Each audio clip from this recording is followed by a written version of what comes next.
Yeah, thanks for having me. Listening to Helen talk and seeing her chart on oil and gas predictions reminds me of one of my favorite quotes from Yogi Berra. He said, "Making predictions is really tough, especially about the future." And that's a classic Yogi Berra. So I'll be talking to you. My talk today is broken up into three parts. The first section, I'm going to introduce to you the CO2 Coalition, who we are and what we do. Then we'll get back into what I call the climate misinformation. We're going to just look at two of these.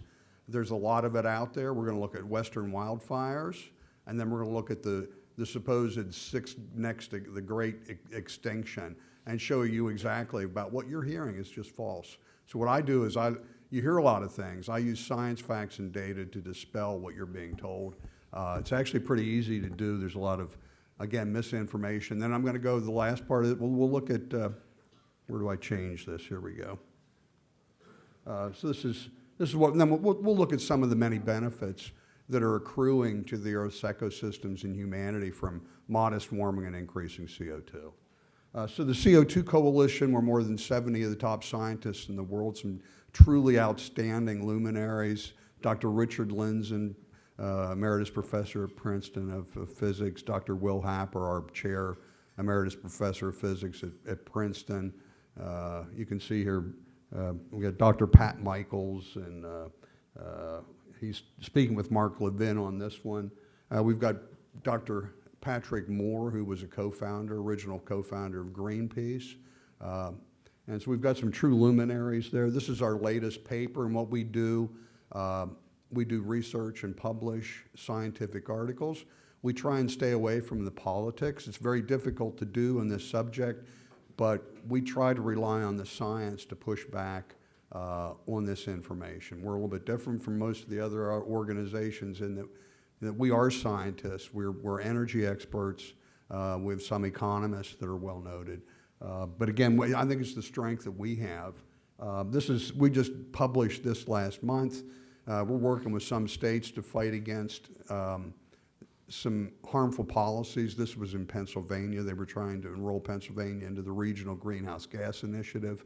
And we enrolled the power of the CO2 Coalition. I was able to pull 8 or 10 of our top scientists to go and look at what they were saying and push back against this. In fact, I was the primary author. I looked at the justifications for it. They had 7 justifications listed.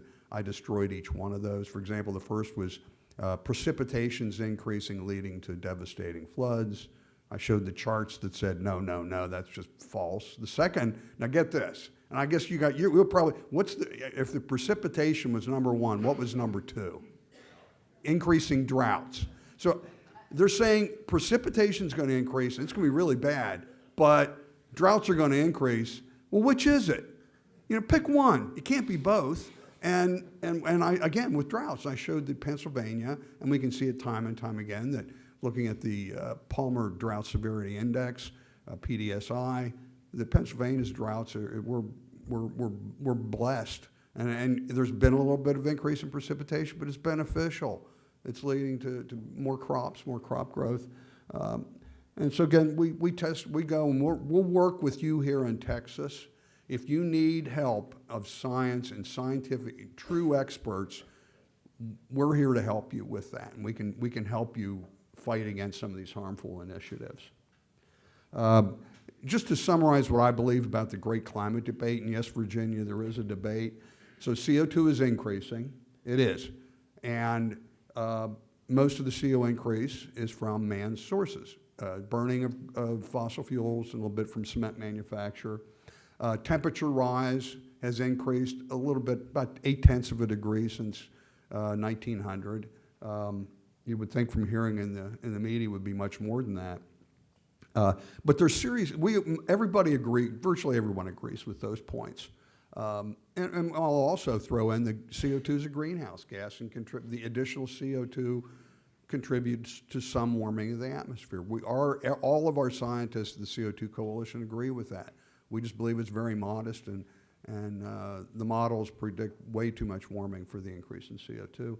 The big serious disagreement is the warming that we've seen. Now bear in mind the warming that we're in, the warming trend started more than 300 years ago. We'll see that. It brought us out of the death-dealing cold of the Little Ice Age. The first 250 years of that had to have been naturally driven, but I guess in the middle of the 20th century now, the warming trend has changed from naturally driven to CO2 driven. And that's the big disagreement. Is the warming since 1950 or so, is that man-made or natural? Are the increases in temperature leading to harmful consequences or beneficial consequences? I've just got a few charts here that I thought just set the stage. This is I'm a geologist, so I look at things in the long-term perspective. So we have 600 million years of data here for CO2. And we look at this big picture, we see that where we are right now, throughout Earth's history, we're actually CO2 impoverished. We're at some of the lowest levels of CO2 in Earth's history. This is another look at 140 million years of data. The red line there is what I call the line of death. That's the line below which plant life can't survive. We've been in 140 million year decline in carbon dioxide. That carbon dioxide is being sequestered through natural processes. It's the formation of limestones. It's the Eagleford shale that was being deposited, the Marcellus shale that was being deposited, sucking huge amounts of CO2 out of the atmosphere. And the slight blip that we've had recently of 120 or 130 part per million increase is barely seen on this bigger picture. Looking at the past 6,000 years, more recent, for geologists that's recent, 6,000 years of data, we see that we've been in a long-term temperature decline. It's called this Holocene temperature optimum 6,000 years ago. All the while, CO2 levels have steadily increased. So this is, again, just contrary to what we're being told. And again, this is a reconstruction, temperature reconstruction. We call them paleo temperature reconstructions by Moberg. And the red is temperature. The blue is CO2 emissions. And we see at the last warming period was called the medieval warm period, the high Middle Ages. We see it occurred at very low levels of CO2, 280 parts per million. So CO2 didn't cause that warming or the other warmings that we'll look at here coming forward. So again, we talk about climate misinformation. You've seen all of these: floods, droughts, too much snow, not enough snow, everything I've seen except toenail fungus, but I think that's coming, that they're relating to it. And so what I wanted to do is just pick out two of these. And the first is fires. Of course, right now we're getting a lot in the press about fires in the western United States, Oregon, California, and they're claiming they're related to climate change. And we'll look here. The bottom line is are those fires becoming larger and more intense because of what we're doing? The answer is yes, but it's not climate change, and we'll take a look at that. So this is the fourth National Climate Assessment, was released a year and a half ago, and they featured wildfires. And in the National Climate Assessment, this is the chart they used to prove that fires are increasing. There was in their report, there was no source, no reference, they just had this chart. So what did I do? My alarm bells were going off because it was just, I smelled a rat. And so I said, okay, what did that come from? Why would they not source or reference it? Here's what it came from. This is the National Interagency Fire Center data. If you want to know about fires in the United States, that's where you go. This is area burned in the United States. So you can see this is up, actually it says 2016, it's up through 2020 here. Of course, we don't have 2021 data. Fires have been in significant decline since the 20s and 30s. Today, the area burned is 20-25% of what it was 80 years ago. And what they did, there's the chart on the inset that they used. They cherry-picked for the National Climate Assessment, they cherry-picked the last several decades of data showing Yes, area burn has slightly increased, but what they do was took that, blew up the Y scale to make it look dangerous and terrible, when in effect you look at the big long-term data, it's nothing of the kind. And again, this is the number of fires from the same source up through 2020. The number of fires have been in significant decline, completely different from what you're hearing in the media. And this is what the data tell us. This is a large study looking at global fires. Again, this is Northern Hemisphere global fires, because the Southern Hemisphere is a little bit different story, because most of those are actually intentional fires in South America and Africa. This is Northern Hemisphere global data. Again, globally, wildfires are in decline.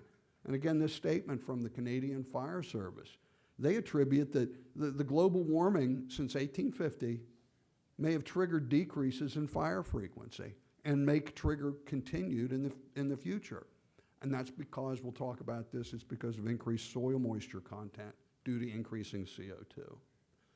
And again, this is it with, when plants, think back to your middle school days, photosynthesis, right? You need water, you need carbon dioxide, and you need sunlight so they breathe in carbon dioxide and expel oxygen. But it's the transpiration process. With higher CO2 levels, the plants don't need to suck in as much CO2. So the pores are smaller, and the second greatest soil moisture loss comes from the water that's sucked out by the plants. And so with higher CO2, they're not breathing in and out. There's more water left in the soil.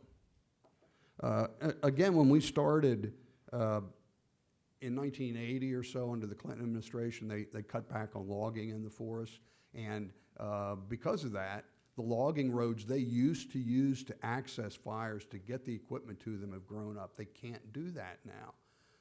Additionally, the Sierra Nevada Conservancy says there are 4 to 5 times too many trees per acre in the national forest. 4 to 5 times too many. Well, it's easy. You're going, okay, well, that means bigger fires, more fuel, more intensity, and that's actually, but think about it too. Now there are 4 to 5 times too many trees competing for that same scarce soil moisture that we just talked about. So they're actually leading to the aridity.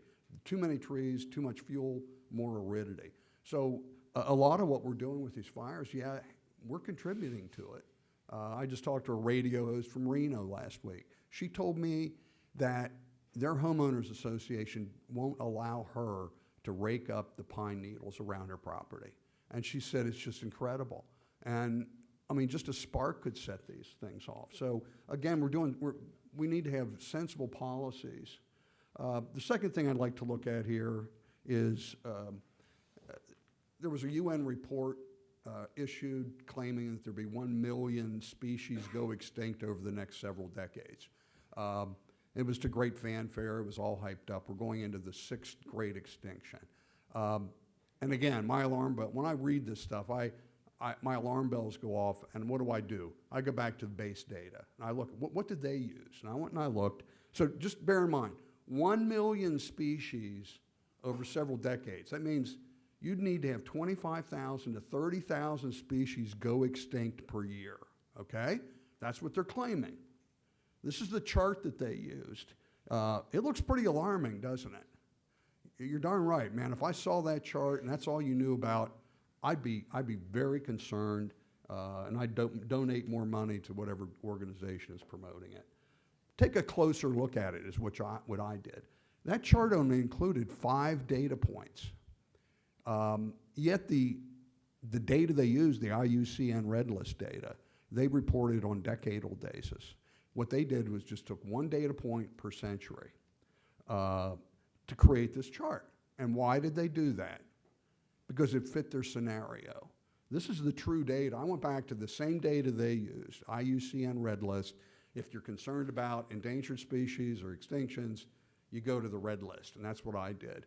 And I looked at this on a decade-by-decade basis to show that extinctions peaked in the late 1800s and early 1900s. It was because of us. We were introducing species onto islands, rats, cats, invasive animals that would just wipe out populations, mostly islands and on Australia. And take a look from the late 1800s to now. We've had a significant decline in extinctions, completely opposite of what they're telling you. This is so they're in their report, they said there'd be 25,000 to 30,000 extinctions per year. Based on the IUCN Red List, I'm not going to make you guess. Over the last 40 years, there have been 2 extinctions per year, according to, not 2,000, not 202. Quite a bit different from 25,000 to 30,000. And so these are just 2 examples of, they're telling you this, and the science tells you this. And we could go on with these. So again, two extinctions per year over that time frame. And then finally, we look at the CO2 Coalition of the many benefits of a combination of modest warming, 0.8 of a degree since 1900, combined with increasing CO2. We see huge, huge benefits to the Earth's ecosystems and to the human condition because of that. The Earth is greening up to 50%, according to NASA's increasing vegetation. And it's a combination of a lot of things, but the warming that we're seeing means that vegetation is going to increase in as it reaches up into the high latitude areas, and the high altitude areas. So I guess apologies to Jimmy Buffett, it would be changes in latitudes, changes in altitudes. But we do see this and we see deserts shrinking. The Sahara, the Sahel and the southern Sahara has decreased by 200,000 square kilometers. People are living and moving and farming in those areas we haven't for maybe 1,000 years. It should be a front page story in the New York Times, but you won't see that there. So it's a really good story. And here, again, this is the global greening. The green is where vegetation's increasing. The brown, which you can't hardly see because there's so little of it, comprises less than 4% of the Earth's surface of decreasing vegetation. We see the CO2 increase, CO2 fertilization effect is turbocharging. Now bear in mind, the warming helps crop growth, especially in the moderate and high latitude areas and altitude, because what does that do? It means that growing seasons are lengthened. Killing frosts stop earlier in the spring and arrive later in the fall. You get more plantings in. That's turbocharged with increasing CO2 that's fueling plant growth. This is Dr. Craig Inso, one of our members that did lab studies showing that a 300 part per million increase of CO2 will lead to a 46% increase in crop growth, which is that's a good thing.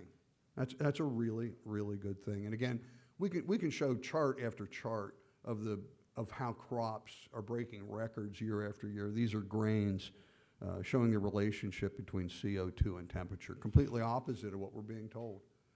They're predictions of famine. We haven't seen it yet, and I don't think we're going to. This is corn growth. There are a couple major step changes in agricultural methods that I'd like to include on this, but basically what we're seeing here is just a step change with increasing CO2 turbocharging crop growth. I just measured, I was in central Pennsylvania and measured, I have my CO2 meter, and it's fascinating.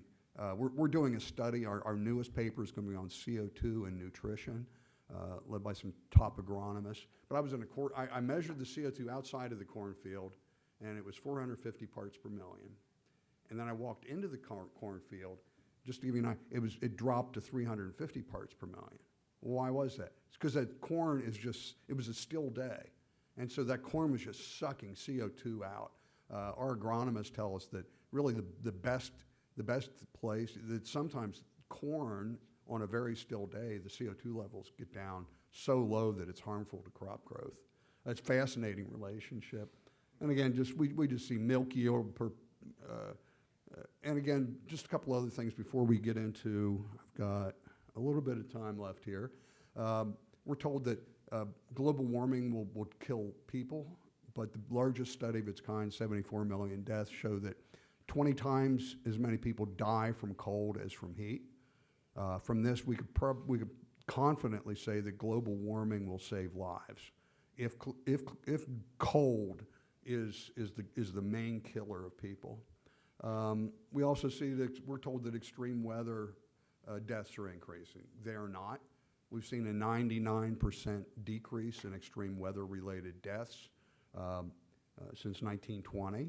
Now, granted, a lot of that has to do with better prediction. You know, you got to hear the warning bells going off, you get to your basement. That's a huge part of that. But again, it flies in the face of what we're being told, doesn't it? And again, landfalling hurricanes in the United States, despite what Joe Biden said about Hurricane Ida last week, these landfalling hurricanes are in decline.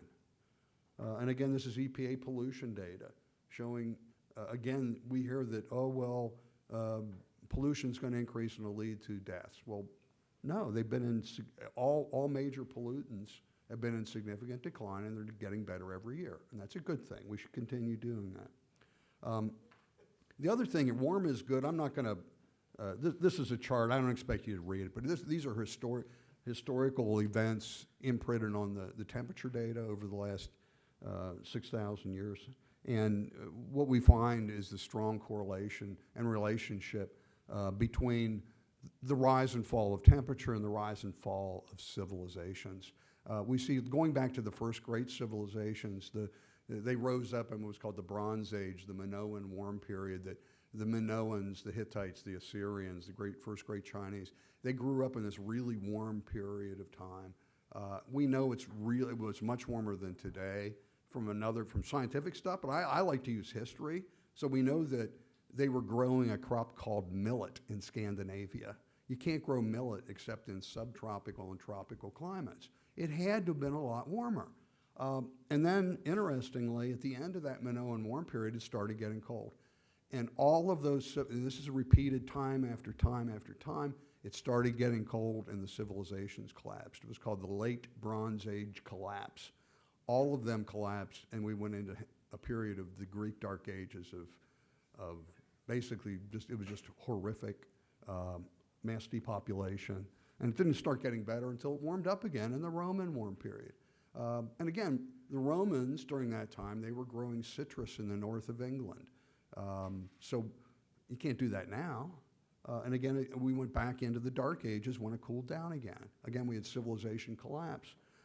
And then in the High Middle Ages, the medieval warm period, which is interesting, again, food was bountiful. Life was good. And this will be an interesting story. I'm going to close it up with the witch hunts of the late Middle Ages in Europe. And what's fascinating is, I've got this in my next book, I've been researching this. So there were some 40 to 50,000 witches that were killed, most of them burned at the stake during this time. And what we look at, again, as we exited the warmth of the medieval warm period, it started getting cold. We went into what was called the Little Ice Age. Crops began to fail, famine set in, people started dying, and they blamed it on weather causing witches. And so it was just a strong correlation. You'll like this chart. So they kept track of the witches they killed. The chart on the top is witches killed per decade, and they reported these across Europe to the Pope because they were proud when they could find a witch and kill it, her mostly. And then the bottom are extreme cold weather events. And so there seems to be a pretty good correlation there. And it's just opposite, isn't it, of what we're being told. We're being told, oh, we can't let it get 1.5 degrees or 2 degrees warmer, or we're going to have crop failure and famine, we're all going to die. History tells us just the opposite. We can look back through human history and find out what happened when it got a couple degrees warmer. And we find out that food was bountiful, life was good. It's, again, it's so many times I repeat myself. If you hear me talking, I say this a lot. It's just opposite of what we're being told. So doubt everybody, including me. When you see my stuff, doubt me. But look at, I'll supply sources and reference. Go look it up. But we've lost the power, and science has lost the power to be skeptical and to doubt what we're being told. And again, that's the power that we bring at the CO2 Coalition to fight. I look at us being the tip of the spear to use science to fight back against this nonsense. So this is the talk. This is my philosophy. We should utilize all of Earth's resources for the betterment of mankind and do it as good stewards. One sentence, bam, and thank you. Jason may be mad at me in just a moment because I have to deliver some very, very bad news.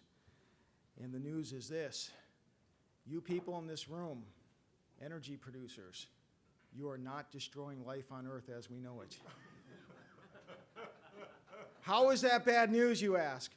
Because every time I go out and give a talk, every time I'm in a debate in a public forum, every time I run across climate alarmists, when I deliver the good news that we're not destroying life on Earth as we know it, I'm called every name under the sun that you can think of. I've been compared to Vito Corleone, Darth Vader, Adolf Hitler, mass murderers, slave owners, you name it, for merely presenting good news. Go figure. How is it? But, so I guess it must be bad news in some way, shape, or form. So that's the bad news. You're not destroying life on Earth as we know it. I'm going to tell you a little bit about the Heartland Institute before breaking into the slides, and I think Jason realizes I need a clicker. There we go. Thank you, Jason. So the Heartland Institute, we are a nonprofit, nonpartisan public policy organization. We believe in free markets. Our mission is to discover, develop, and promote freedom-oriented solutions to the problems that confront society. Now, the nonpartisan part means we're not Democrat or Republican. We do hold true to our free market and freedom-oriented mission. So sometimes we're lined up with some folks in the political spectrum, sometimes others by party, but we stand true for freedom. And that's important because sometimes people will say, the Heartland Institute, you guys are known for being the leading organization fighting back against climate alarmism, but what does that have to do with free markets? Why is a think tank like yours getting involved in science disputes? Science disputes are a matter of science. You're a free market organization. And the reason is this, because I joined Heartland in 2001.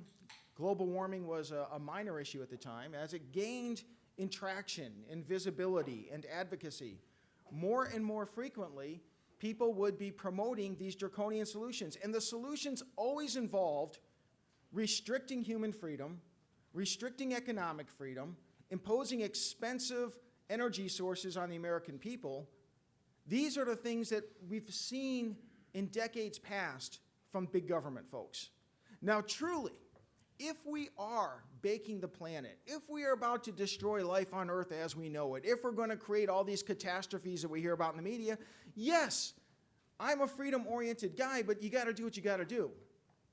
But what we did, very importantly, is we said, all right, well, let's look under the hood.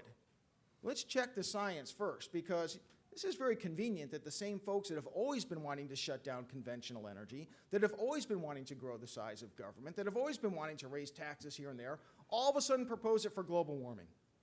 And when we look at the science, and by the way, we have scientists, Jason mentioned our climate conferences. Pretty much every year we have an annual climate conference. We have prestigious, accomplished scientists from NASA, from NOAA, from Harvard, from Yale, from Princeton, from MIT, et cetera. You don't hear about them in the mainstream media. They like to sweep them under the rug, but they're there.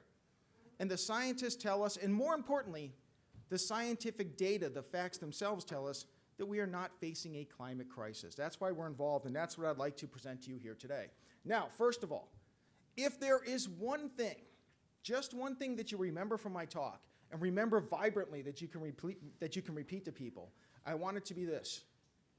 You cannot have a global warming crisis if temperatures are unusually cold, not warm. Stands to reason, right? You can't have a global warming crisis if temperatures are unusually cold. And with that, I want you to look at this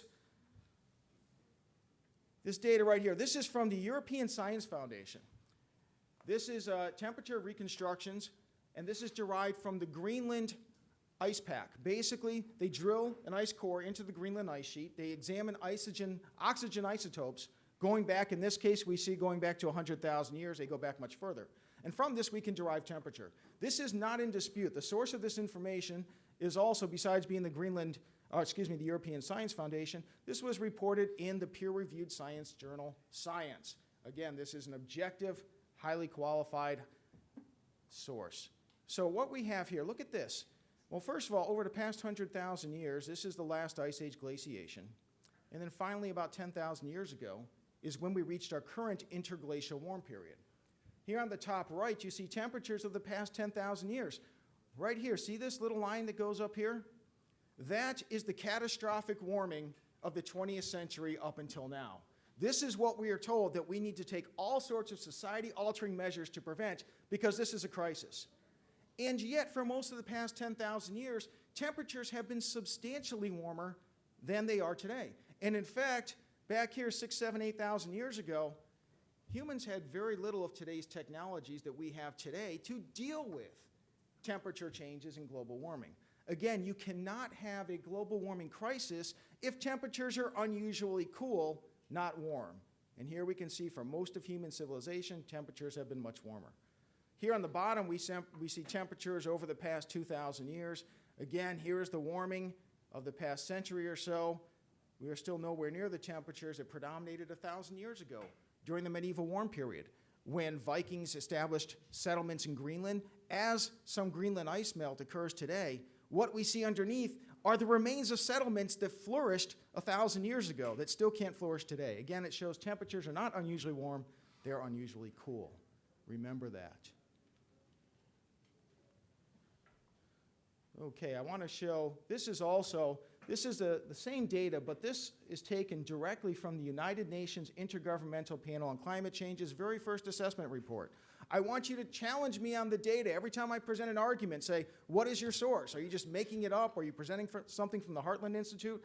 No, this is from the United Nations IPCC itself. Again, you see the same information.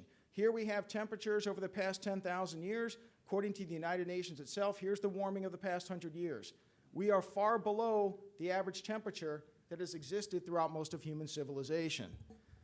Here again, we have temperatures over the past 1,000 years. I want you to look at this pattern in particular.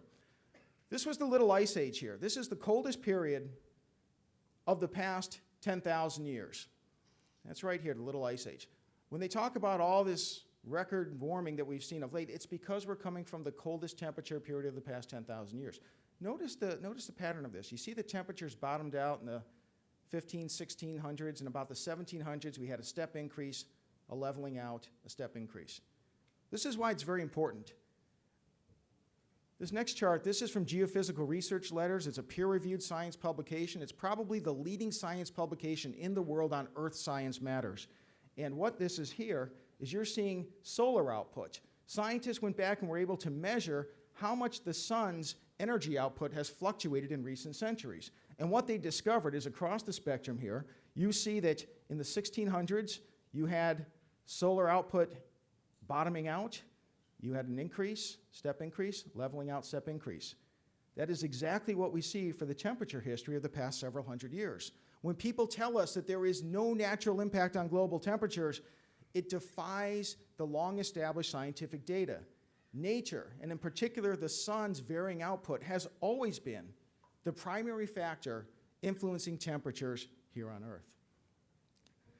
I want to shift a little bit to climate policy. Oftentimes we are told that the United States is the maverick outlaw, that it's because of us that we're facing a climate crisis, and the United States bears special responsibility for addressing this.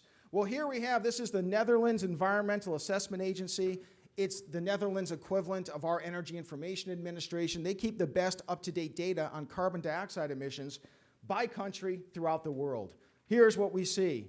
The United States' carbon dioxide emissions this century is this dark blue line. We have decreased our emissions by 14% this century. We have reduced emissions more than any other nation in the world. By contrast, here is the rest of the world. You see an increase of 66%. That is that is an astonishing increase if you're concerned about carbon dioxide emissions. I'm not, but if you are, why is all of the hate going towards the United States and the rest of the world gets a free pass? By the way, this turquoise line, those are Chinese emissions. China is responsible for 75% of this increase in carbon dioxide emissions, and yet according to our UN international climate agreements, they can continue to increase their emissions until at least 2030 without any penalty whatsoever. In fact, we're supposed to send them money because of our carbon dioxide sins. But the United States certainly is not the bad actor in this regime. The rest of the world should be following our lead, not the United Nations lead. And by the way, why is it that we're able to reduce emissions like this? largely because of directional drilling hydraulic fracturing that has allowed natural gas to become much more affordable. Without those technologies, we probably would be doing what the rest of the world is doing. And yet you have folks in the Biden administration and elsewhere that are opposed to, or at least putting impediments in hydraulic fracturing. This has been the salvation of carbon dioxide emissions if you believe we need to restrict them. Now, I want to go to a few particular subtopics that we hear about frequently in the media in the global warming debate.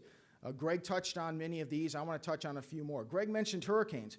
Here, I'm presenting F3 or larger hurricanes, very strong major hurricane frequency. Those are the ones that matter. Here you see data.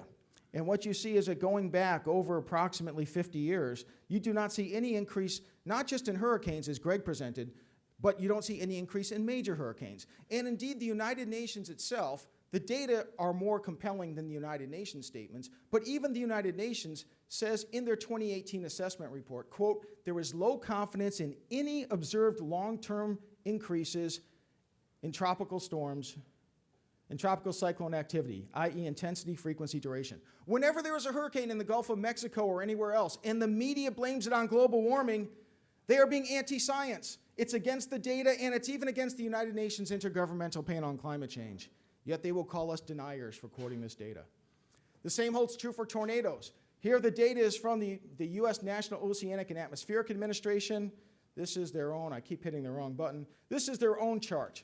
This is cut and pasted from the NOAA website. Again, I'm looking at strong tornadoes. You see an even more pronounced period regarding regular tornadoes, but strong tornadoes, the ones that create the most damage and take the most lives. What we see is that going back over several decades, there's been a dramatic decrease in strong tornadoes as temperatures increase modestly, as atmospheric carbon dioxide increases modestly.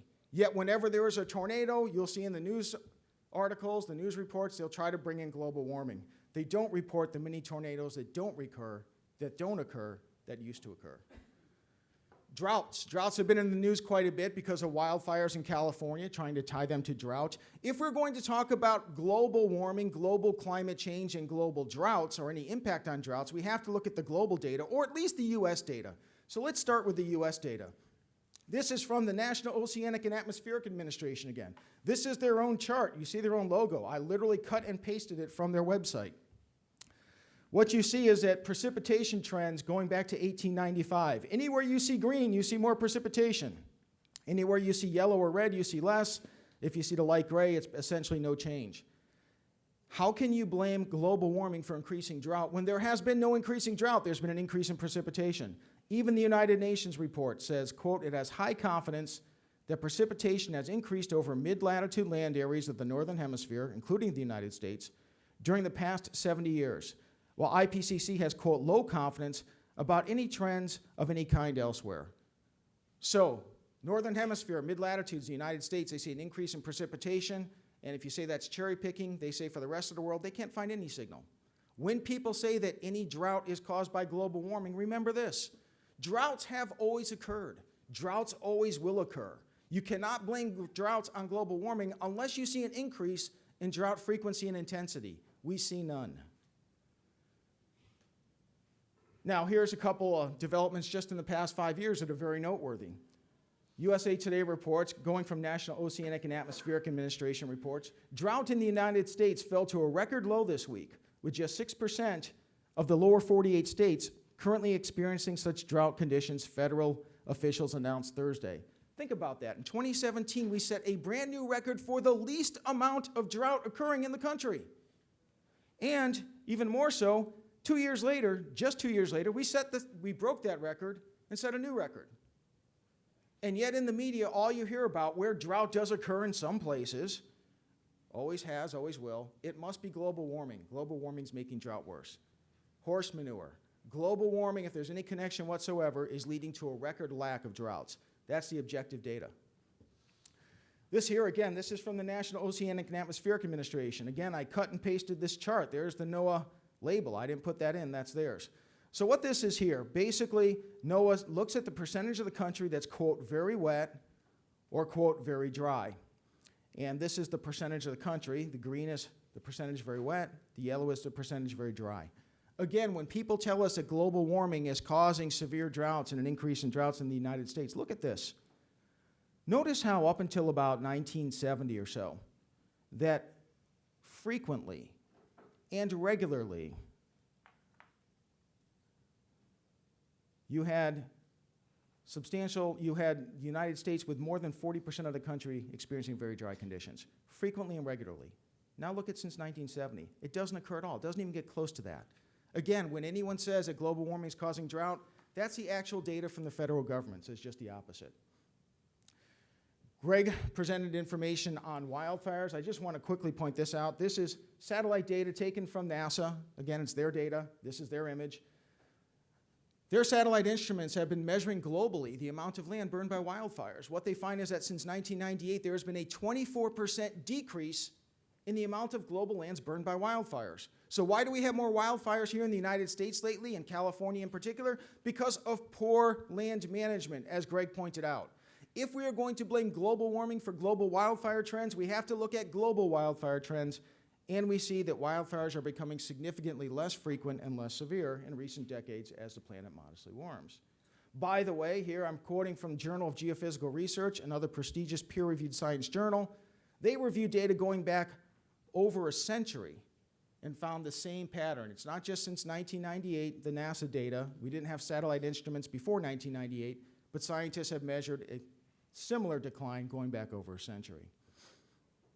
Just for time constraints, I'm going to very quickly hit. This is sea level rise. You see essentially this pattern of sea level increase has been going on for over 150 years. At most, you see a very slight increase. It's probably just noise. And if anyone says sea level is accelerating in its rise, it's not borne out by the data. By the way, in the mid-1800s, when sea level rise was occurring at the same pace, we had nowhere near the technologies we have today to deal with sea level rise. I'm going to skip over that because Greg already mentioned the greening of the Earth. By the way, it is substantial. That's NASA's own satellite data. Crop production in the United States. This is the case not just in the United States, but in virtually every nation in the entire world. This is from the United Nations Food and Agriculture Organization. Again, this is a trustworthy source. This is not anything I made up. Look at the cereal yields. This is wheat, corn, rice. This is the case in virtually every country in the world. And yet you cannot do a Google News search for climate change without coming across articles talking about how global warming is destroying crop yields, forcing people into migration and poverty. This is the case throughout the world. Now, I'm going to give you a couple specific examples on that. But first of all, for the data that I've shown today, if you want to access it yourself, it's not very difficult to do. Here at the Heartland Institute, we launched a website last year. It's called climateataglance.com. So you can plug into your cell phone, to your tablet, wherever else, pull it up right now. We have approximately 40 different global warming subtopics. So it can be climate refugees, it can be malaria and mosquito illnesses, it can be sea level rise. And what you will see is a 1 or 2 page short summary. It doesn't go over your head with science wonkies. We have a few bullet points that explain, just like I've been doing now, a short summary, and sometimes underneath we'll have more of a summary, and usually with a graphic that shows, that illustrates. This one here is US temperatures, and you can see the temperatures over the past 15 years in the United States have not increased whatsoever. So if you'd like more resources on this, oftentimes people say, how do I get this information out to people who don't have access to it, who don't watch your talks? climateataglance.com, it's right there. By the way, we are publishing this in a book format. We are going to be mailing this to 300,000 teachers, homeschoolers throughout the country. We're doing this so that we can get around the blackout that the media and climate activists are trying to impose on us. If you are going to attend, I'll mention a little bit further. Jason mentioned our climate conferences. We have one next month, Las Vegas, Nevada, October 15th through 17th. We will be handing this out there. We'll be presenting it to the world. Hopefully, many of you can attend. We're going to bring together approximately 50 of the most expert climate science experts in the world, and this is our book that we're unveiling. Also, climaterealism.com. This is a website that we launched last year. What we do here at the Heartland Institute, each and every day, I and my colleagues, we do a Google News search. We type in the term climate change, and whatever it is that they're saying is the scare of the day, we, on the same day, debunk it. So here's an example of the type of thing we'll do. This is an article. Now, this is going back to 2019, but it's one of my favorites. That's why I'm pulling it up. So this was on NBC News, their website, and the title of the article is Central America, I'm at a tough angle here, but basically it says that Central Americans' dilemma, pray for rain or migrate. And it says that global warming is causing severe drought that is forcing farmers to migrate because they can't grow crops anymore. And especially in Guatemala and Honduras, they highlight here in the title and throughout the article, in those two nations it's especially bad, and that's where many of our, probably disproportionate number of our refugees on the southern border are coming from. It's not their fault, it's our fault because of global warming. They can't grow crops anymore. So what we did is we actually looked up the data. This is the United Nations Food and Agriculture Organization, objective data. Here's crop production in Guatemala going back many decades. What you see is that there's a consistent and steady increase in crop production. They are not leaving Guatemala because they can't grow food anymore. They're getting record crop yields. It's even more poignant for Honduras. Again, record crop yields virtually every year. Here's the thing. If you are blaming global warming for what is a crisis, a migrant crisis that's based on excess crime, government corruption, narco gangs, all of these problems that have nothing to do with us.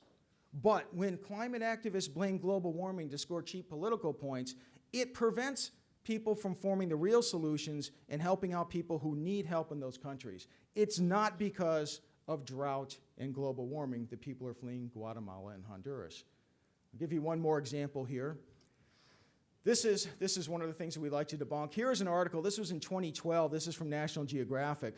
Warming lakes, climate change, and variability drive low water levels on the Great Lakes. This and many other articles at the time, the Great Lakes were at a low level of water.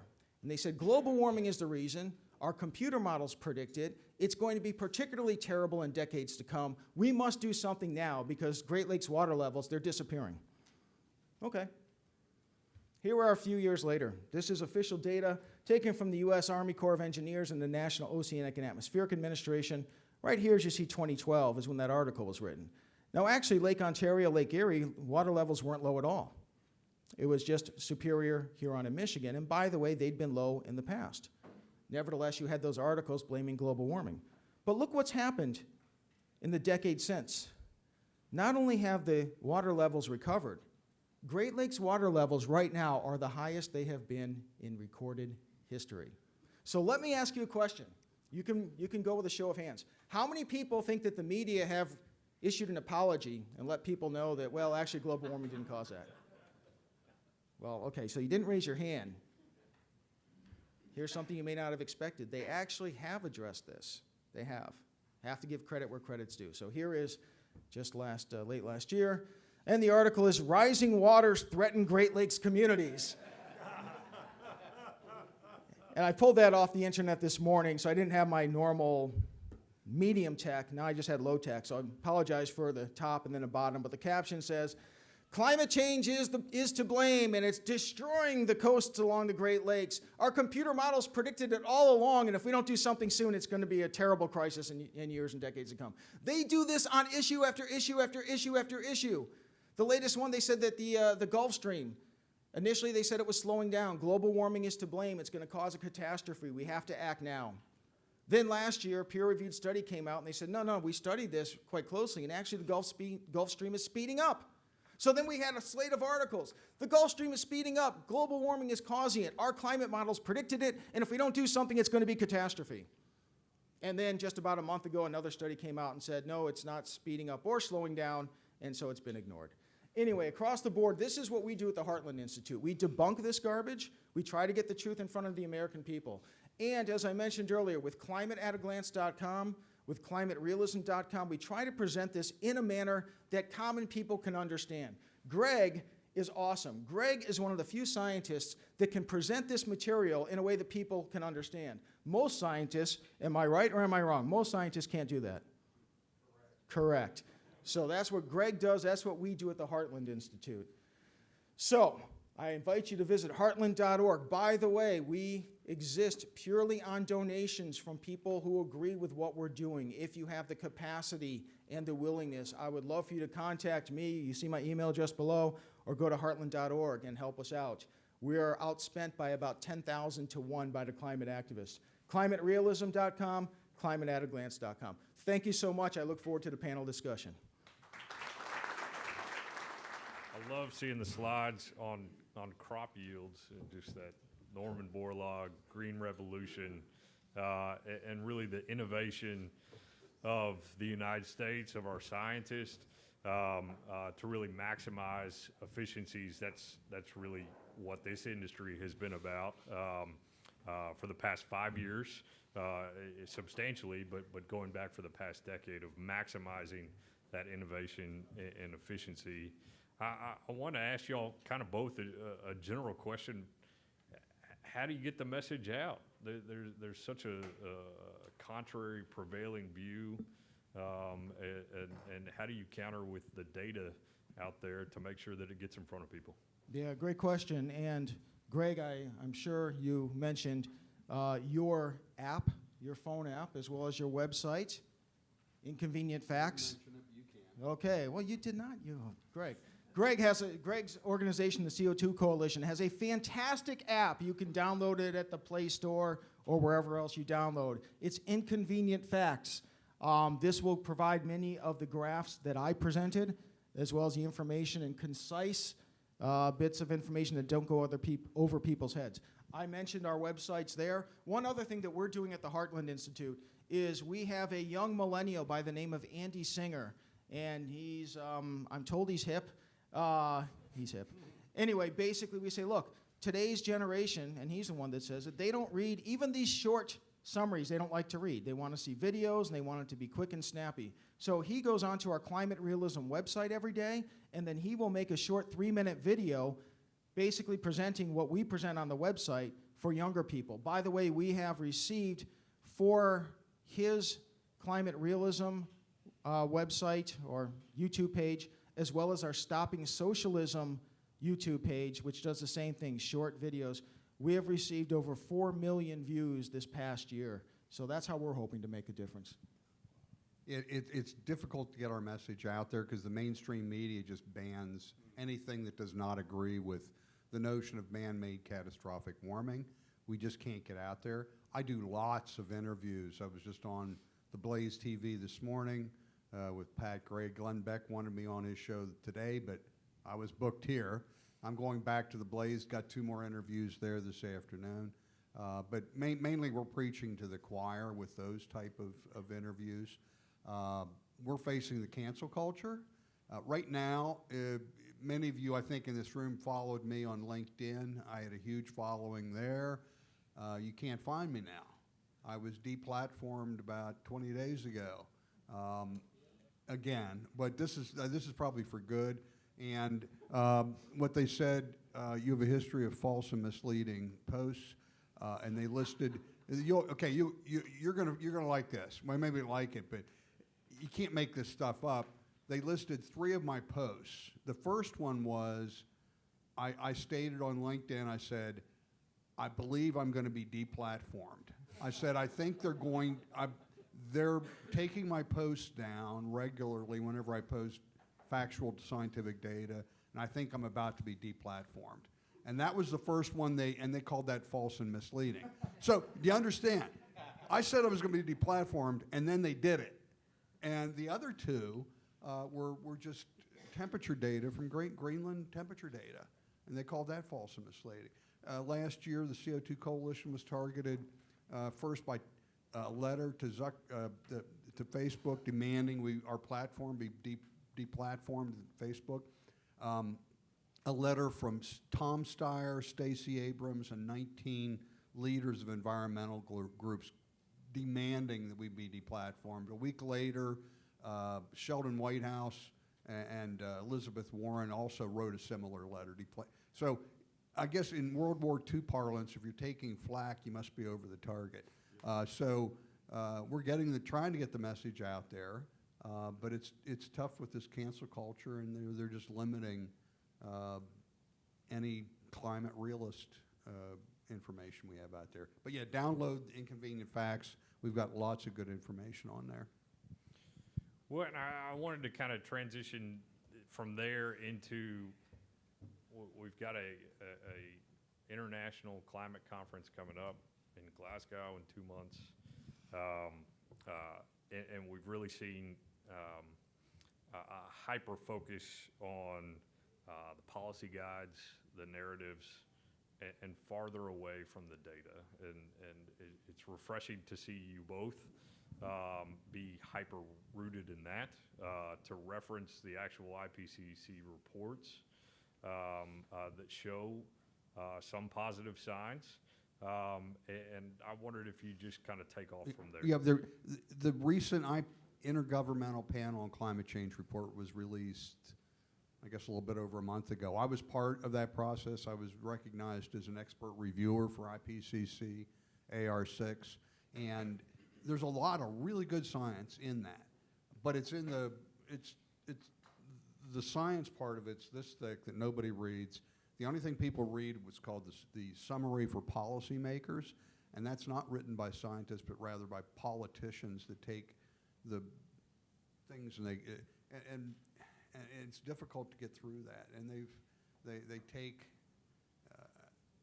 just bad data, or they take the most extreme examples that are in the scientific parts of this and paint it as a common scenario that we can expect. And when you see, and you saw in my presentation, many times I quoted the IPCC, and it wasn't just on some tangential small bit information. It was regarding hurricanes, it was regarding tornadoes, it was regarding droughts, it's regarding floods, et cetera. Even when that report came out, they have, as Greg mentioned, you have the summary for policymakers. Keep in mind, this is the Intergovernmental Panel on Climate Change. Governments around the world that want to empower themselves to take over economies, restrict their citizens' freedoms, et cetera. So you have the summary for policymakers that makes the news, the evening news, with all these scary predictions, and the science underneath says we haven't found anything yet. We still can't find anything. Now, granted, even in the text, the scientists themselves, because they want to perpetuate their existence, they talk about how they expect all these horrible things to happen. Of course, they started expecting these things 30 years ago, and they haven't happened. So there's a dichotomy between what the IPCC reports from observational evidence and data versus what is presented in the news when they say things could, droughts could increase by X% by the year 2050, et cetera. Everything is a prediction versus observational evidence. And I will take observational evidence and data over speculation, no matter who's making the speculation, any day of the week. Do we have any audience questions? Well, I can certainly keep going. We have an audience question. Oh, very good. Jason, there. I'm just curious, a lot of it is driven, it seems like, debunking a little bit the correlation versus causation concept. Do either of your organizations make efforts to attribute any variables that do create the causation element? So on the crop yields, just as an example, we see it going up, and I'm not sure if I'm reading too much into this. Are you saying that's because of the CO2 in the atmosphere, or are we saying that's because of increased fertilizer yields? Or I'm just curious if you guys go another step to say, hey, maybe these aren't the only elements that cause there's differences, but are there things that you go through to? Well, we've published, the CO2 Coalition has published a number of white papers and summaries detailing just that, the correlation and linking. We're doing, again, the paper we're working on right now is the link between CO2 and nutrition and crop yields. It's fascinating. There's a lot of intricacies in this, but there's particularly with wheat. It turns out with high CO2 levels, it sucks. Nitrogen in the wheat is decreased with higher because they're growing faster. Well, there's this new thing that's called fertilizer, and that I don't know if you've heard of it, but that if you're going to grow wheat, you can just add more nitrogen, and that solves that problem. But we're doing, again, this will be an important paper we come out with dealing with the crops and CO2, and it looks like right now there's a reason greenhouses add lots of CO2 to the atmosphere. If you can remember where I talked about corn, I was in the cornfield. If you have a greenhouse that's tightly sealed up, CO2 levels would drop precipitously in MP growth. That's why one of the reasons they add CO2 to the greenhouse. Not only that, if you get the levels up to 1,000, more than double what the ambient is, it greatly accelerates crop growth. But not only that, it makes up for the CO2 that's being sucked out by the plants. And scientists have long known, of course, that if you add carbon dioxide, that's why they put it in greenhouses, you get more crop growth, more plant growth. We also know that longer growing seasons, fewer frost events help. But you make a great point, and I'm so glad you did it, because I enjoy speaking and I enjoy answering questions more than speaking, but I particularly enjoy questions that challenge me in my point of view. Now, you did it gently. I get much worse. But yes, so okay, I presented the crop data. And yes, there have been increases in agricultural technology, of course, fertilizer, et cetera, and that is playing a major role in this. But at the same time, we know that atmospheric carbon dioxide, longer growing seasons help. But really even more to the point is this. What we hear in the news day after day after day is that because of global warming, we are getting famine and crop failures. Because of global warming, this will continue. So if that's the case, then let's look at the data. Now, if you really wanted to push it on the other side, when we present the data from the United Nations Food and Agriculture Organization, from the US EPA, Department of Agriculture, showing these crop yields in every nation, virtually every nation in the world and globally, the crop yields are increasing dramatically, then it makes it untenable to say that global warming is causing crop failures and declining crop production. We know, as a matter of fact, crop yields are dramatically increasing on a yearly basis. By the way, one little anecdote that we covered in Climate Realism just last week, the week before, whatever it was, the news media wanted to say that it was because of global warming that the Taliban overran Afghanistan. It had nothing to do with political incompetence, and they said that this was in CBS News. It's since been published, a different article, same topic, by CNN, and they said, well, over the past 20 years, we've measured a 10% increase in severe precipitation events and heavy precipitation events in Afghanistan. Farmers, unable to grow crops anymore, have little choice but to voice their frustration and be tempted to join the Taliban. Okay, first of all, hello, you live in a desert. A 10% increase in heavy precipitation is generally considered a good thing. Now, not just from common sense, then I looked at the United Nations Food and Agriculture Organization data for Afghanistan. Over the past 20 years, the period that they say global warming is causing people to join the Taliban because they can't feed their families, crop production has doubled in Afghanistan. Somebody just makes something up, and nobody checks on it, and the media reports it like it's true. Lee. I've read some estimates on scientists' attempt to estimate what percentage of the increase in CO2 is man-made. How accurate do you think those estimates are? Because if you look at the CO2 data from Hawaii, it's linear for the last however long they've been measuring it. You know, if man was making a significant contribution to that, it doesn't seem like that increase would be linear. Yeah, we've gone back and forth on this at the CO2 Coalition, and we have these atmospheric physicists. We've talked about this at length.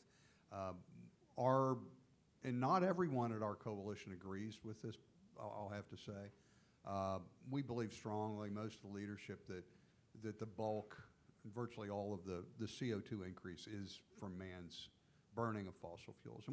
And think about that. We're being told, well, it's degassing of the oceans or it's natural, but our temperatures today, we've seen other interglacial periods warmer than today that didn't have high CO2 levels.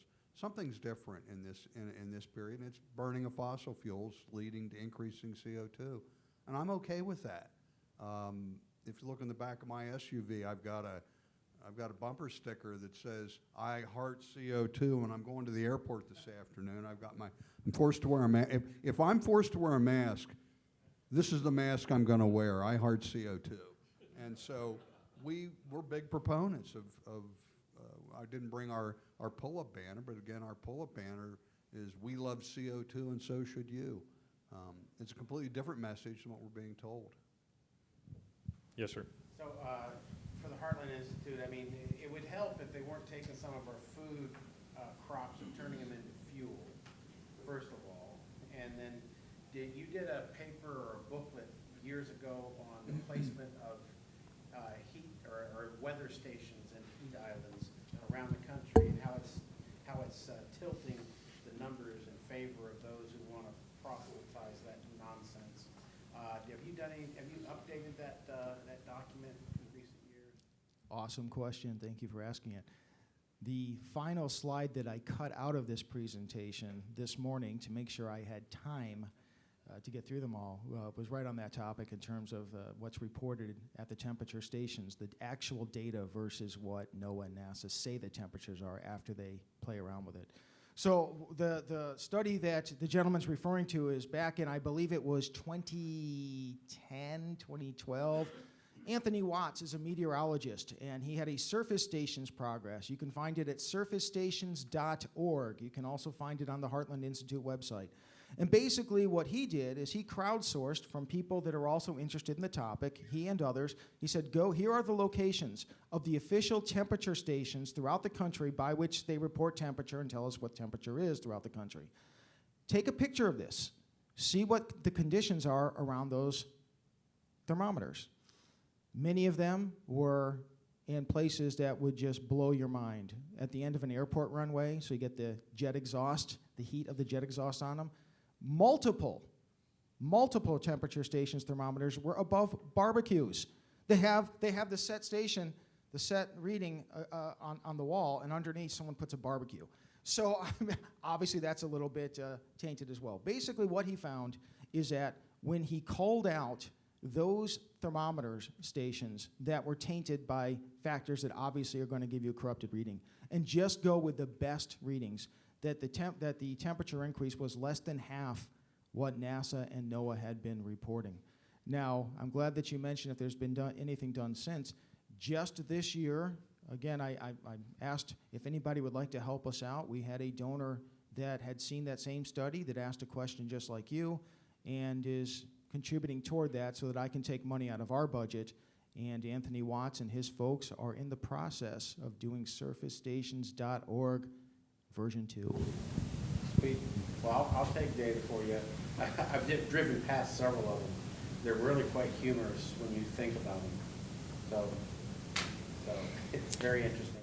And just a little side note, when I showed the one screenshot of the climate at a glance, the one-pagers, and this one was on U.S. temperatures, and I showed how temperatures have not changed since 2004. The reason why it's in there, and the reason why it's since 2004, is because in 2004, NOAA instituted their Climate Reference Network. It is a temperature station network of stations that are not corrupted by such factors.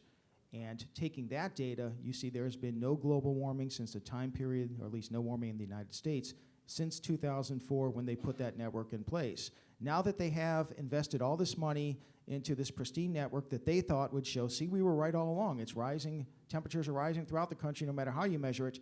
When they report their official temperature data, they don't use their most pristine, up-to-date, technologically advanced network. They go back to the old one because they can show more warming. Let's give both these guys a round of applause.